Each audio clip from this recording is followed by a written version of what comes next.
ជំរាបសួរថ្ងៃនេះនាងខ្ញុំមាននៅបង្កងឆាមីសួរឆ្ងាញ់ពិសេសមកជូនបងប្អូនណាចាស់ជាមុខម្ហូបដែលមានរសជាតិឆ្ងាញ់ប្លែកហើយមានវិធីចម្អិនងាយស្រួលទៀតផងណាបងប្អូនប្រសិនបើបងប្អូនណាមិនធ្លាប់ចម្អិនឆាមីសួរជាមួយនឹងបង្កងទេអាចសាកល្បងចម្អិនបានណាធានាថាមានរសជាតិឆ្ងាញ់ប្លែកតែម្ដងណាតោះបងប្អូនចាអញ្ជើញមកទស្សនាវិធីចម្អិនជាមួយនឹងខ្ញុំទាំងអស់គ្នាណាតែកុំភ្លេចជួយ like ជួយ share និងជួយ subscribe channel ឲ្យនាងខ្ញុំផងណាសម្រាប់គ្រឿងផ្សំថ្ងៃនេះគឺនាងខ្ញុំមានបង្កងចំនួន1គីឡូក្រាម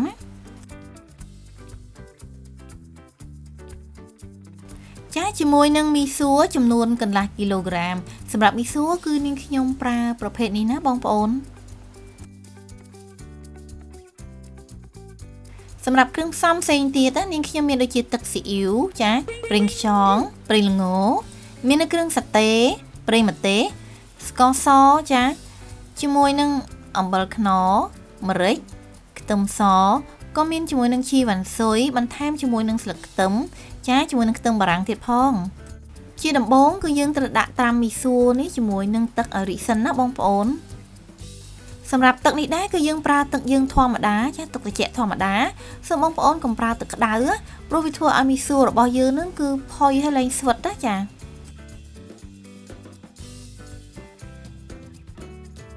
សម្រាប់មីសួរគឺយើងត្រាំឲ្យរីកទន់បន្តិចបានហើយចាយើងកុំត្រាំយូរពេកណាបងប្អូនបន្ទាប់មកគឺនាងខ្ញុំចាប់ផ្ដើមហាន់ខ្ទឹមបារាំងឲ្យរាងស្ដើងបន្តិចណាយើងហាន់ឲ្យស្ដើងបែបនេះដើម្បីឲ្យឆាទៅគឺចូលជាតិជាមួយនឹងមីសួររបស់យើងបានល្អ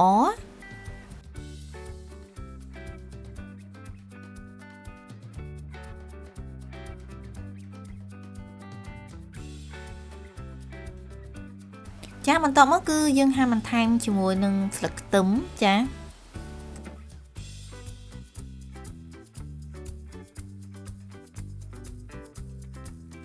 សម្រាប់ជីវ៉ាន់ស៊ុយវិញបងប្អូនគឺនាងខ្ញុំហាន់ផ្នែកគល់នេះទុកសម្រាប់ឆាជាមួយនឹងខ្ទឹមសចាសម្រាប់ផ្នែកស្លឹកនេះវិញគឺយើងប្រើនៅពេលដែលយើងឆាឆ្អិនរួចរាល់ណាបងប្អូនចាបន្តមកទៀតគឺយើងចិញ្ច្រាំខ្ទឹមសនេះដើម្បីទុកឆាណា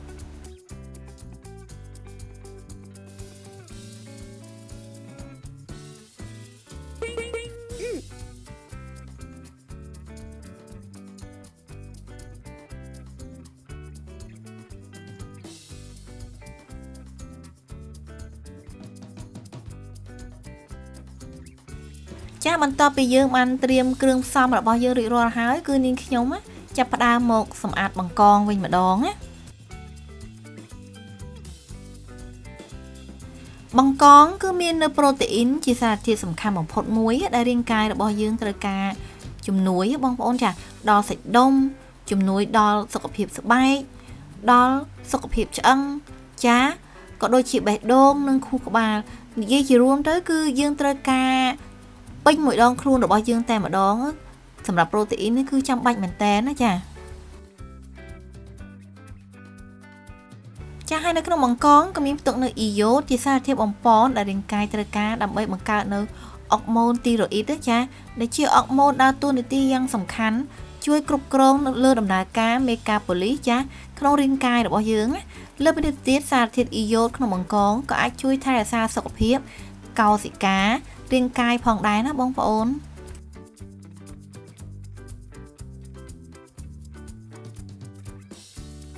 ចាបន្ទាប់ពីយើងលាងទឹកឲ្យស្អាតហើយបងប្អូនគឺយើងដាក់ខ្ទះដាក់ប្រេងឆាឲ្យក្តៅចាបន្ទាប់មកគឺយើងដាក់ខ្ទឹមសចិញ្ច្រាំហ្នឹងជាមួយនឹងគល់ជីវ៉ាន់ស៊ុយនេះចូលឆាឲ្យឈ្ងុយ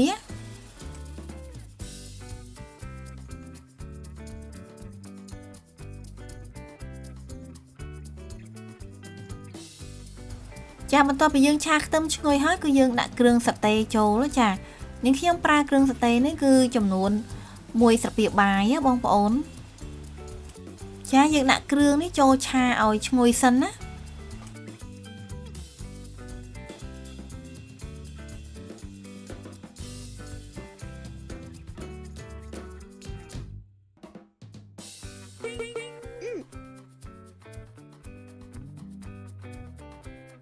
ប បន្ទាប់មកគឺយើងដាក់បង្កងចូលដើម្បីឆាឲ្យឆ្អិនសិនណាចា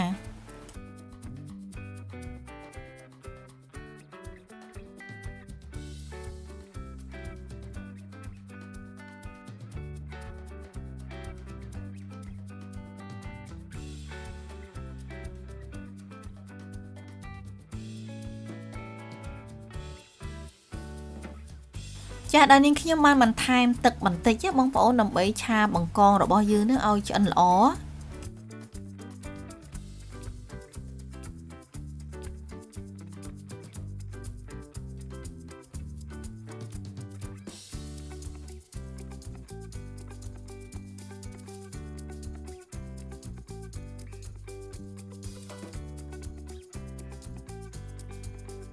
ចាឲ្យសម្រាប់ក្លិនវិញបងប្អូនគឺឈ្ងុយខ្លាំងមែនតើណា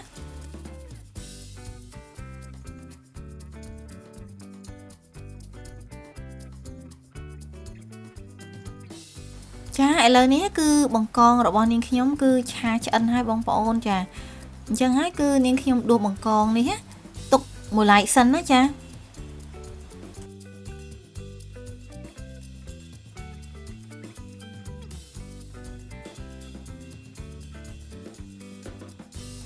ចាបន្ទាប់ពីយើងដួសបង្កងនេះចេញរួចរាល់ហើយសិនណាបងប្អូនទើបនាងខ្ញុំចាប់ផ្ដើមបន្ថែមគ្រឿងផ្សំនៅលើខ្ទះរបស់យើងគឺទឹកស៊ីអ៊ីវ1ស្លាបព្រាបាយប្រេងខ្យងនេះគឺនាងខ្ញុំប្រើចំនួន2ស្លាបព្រាបាយបងប្អូនចាហើយបន្ថែមជាមួយនឹងភាពឈ្ងុយឆ្ងាញ់របស់ប្រេងល្ង1ស្លាបព្រាបាយចាអំបិលខ្នុរគឺកន្លះស្លាបព្រាបាយសម្រាប់ស្ករសគឺ1ស្លាបព្រាបាយចាសម្រាប់ម្រេចគឺនាងខ្ញុំប្រើតែបន្តិចទេបន្ទាប់មកគឺមាននៅប្រេងម្ទេស1ស្លាបព្រាបាយដែរណាបងប្អូនចាដោយបន្ថែមទឹករបស់យើងនឹងចាទឹកធម្មតារបស់យើងនឹងគឺកន្លះចានចង្កឹះណាយើងឆាគ្រឿងផ្សំនេះឲ្យរលាយសព្វចូលគ្នាបងប្អូនបន្ទាប់មកគឺយើងបន្ថយភ្លើងណាឲ្យនៅតិចបំផុតណាចា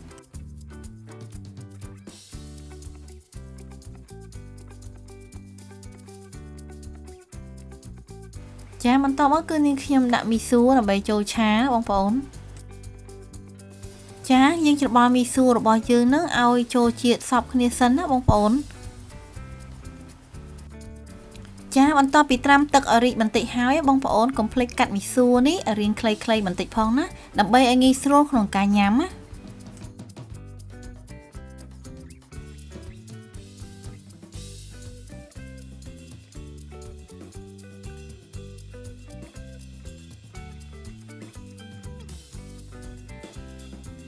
ចាបន្ទាប់ពីយើងឆាមីស៊ូរបស់យើងនឹងឲ្យចូលជាតិល្អហើយចាបន្ទាប់ពីមីស៊ូរបស់យើងឆាចូលជាតិហើយគឺយើងបន្ថែមជាមួយនឹងខ្ទឹមបារាំងណាបងប្អូន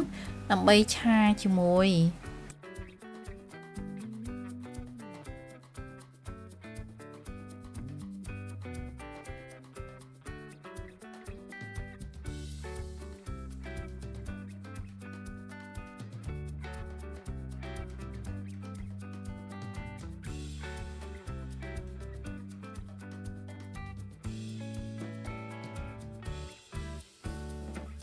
ចាបន្ទាប់មកគឺយើងបន្ថែមជាមួយនឹង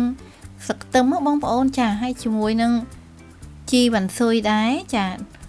ធ្វើឲ្យឆារបស់យើងកាន់តែមានក្លិនឈ្ងុយឆ្ងាញ់ទៀតណា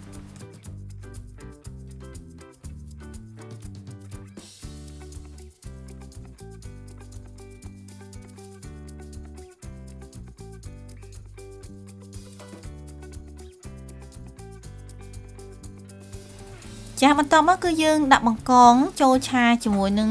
មីស៊ូរបស់យើងបន្តិចយើងគ្រាន់តែត្រឡប់បន្តិចដើម្បីឲ្យចេញរសជាតិពីបង្កងនឹងជាមួយនឹងសាច់មីស៊ូរបស់យើងណាបងប្អូន